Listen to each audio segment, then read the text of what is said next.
اعوذ باللہ من الشیطان الرجیم، بسم اللہ الرحمن الرحیم۔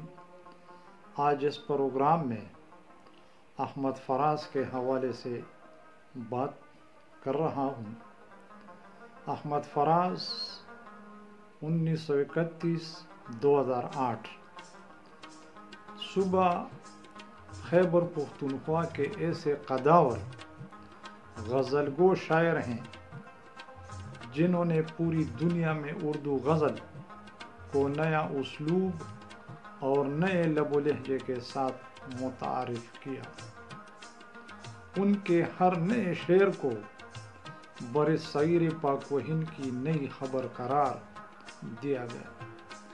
ہندوستان کے ناقدین نے یہ اعتراف بھی کیا کہ اگر ہندوستان کے پاس ایٹم بم ہے تو اس سے زیادہ توانائی احمد فراز کی صورت میں پاکستان کے پاس موجود ہے۔ میں تیرا نام نہ لوں پھر بھی لوگ پہچانے کہ آپ اپنا تعارف ہوا بہار کی ہے۔ کسی کو گھر سے نکلتے ہی مل گئی منزل، کسی کو گھر سے نکلتے ہی مل گئی منزل، کوئی ہماری طرح عمر بھر سفر میں رہا۔ تو کبھی چاندنی تھی ڈوبتا میں، تو کبھی چاندنی تھی ڈوبتا میں، اب تو سائے ہوئے ہیں ہم دونوں۔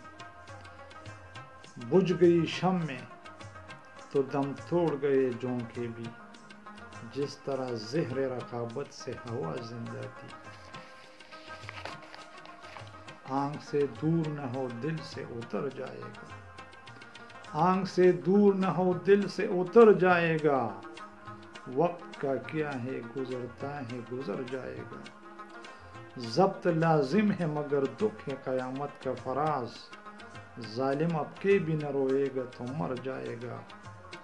کتنا آسان تھا تیرے ہجر میں مرنا جانا، پھر بھی ایک عمر لگی جان سے جاتے جاتے۔ احمد فراز کی شاعری صنعت میں صنعتوں اور علم الکلام کا ذکر۔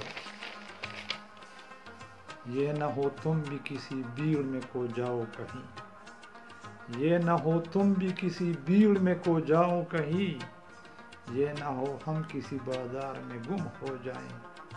اس شعر میں کنایہ موجود ہے۔ کیا کریں عرض تمنا کہ تجھے دیکھتے ہیں، لفظ پیرائے اظہار میں گم ہو جائیں۔ اس میں قول محال موجود ہے۔ تاجن زوم و دریا بھی مجھی میں ڈوبی، تاجن زوم و دریا بھی مجھی میں ڈوبی، میں کہ صحرا نظر آتا تو سمندر نکلا۔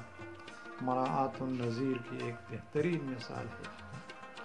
لال سے لب چراغ سی آنکھیں، ناک ستواں جبی کشادہ تھی، سراپا نگاری ہے۔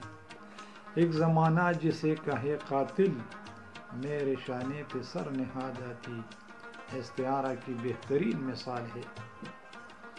میں زخم زخم اس سے گلے مل کیوں ہوا، وہ دوست تھا تو صورت شمشیر کون تھا، تجاہل عارفانہ۔ 100 حوالوں سے تجھے یاد کروں جان فراز، جان جاں جان جہاں جان سخن جان کلام، تکرار لفظی کی بہترین مثال۔ ہم تیرے شوق میں یوں خود کو گوا بیٹھے ہیں، ہم تیرے شوق میں یوں خود کو گوا بیٹھے ہیں، جیسے بچے کسی تہوار میں گم ہو جائیں۔ تشبیہ ہے۔ کون آج آیا ہے مقتل میں مسیحا کی طرح، تخت دار سجا ہے رسن آراستہ ہے۔ استعارہ کی بھی مثال ہے اور علامت بھی اس شعر میں موجود ہے۔ مثال دست زلیخا تپاک چاہتا ہے، یہ دل بھی دامن یوسف ہے چاک چاہتا ہے۔ تلمیح ہے۔ شہر والوں کی محبت کا میں قائل ہوں فراز، شہر والوں کی محبت کا میں قائل ہوں فراز، میں نے جس ہاتھ کو چوما وہی خنجر نکلا۔ نادر تشبیہ ہے۔ اور شعلتاں جل بجھا ہوں ہوائیں مجھے نہ دو، میں کب کا جا چکا ہوں صدائیں مجھے نہ دو، جدید تشبیہ کی بہترین مثال ہے۔ آج کے لیے اتنا کافی ہے، اور انشاءاللہ اس کے بعد ایک اور شاعر پر بحث اور مباحثہ ہوگا۔ والسلام۔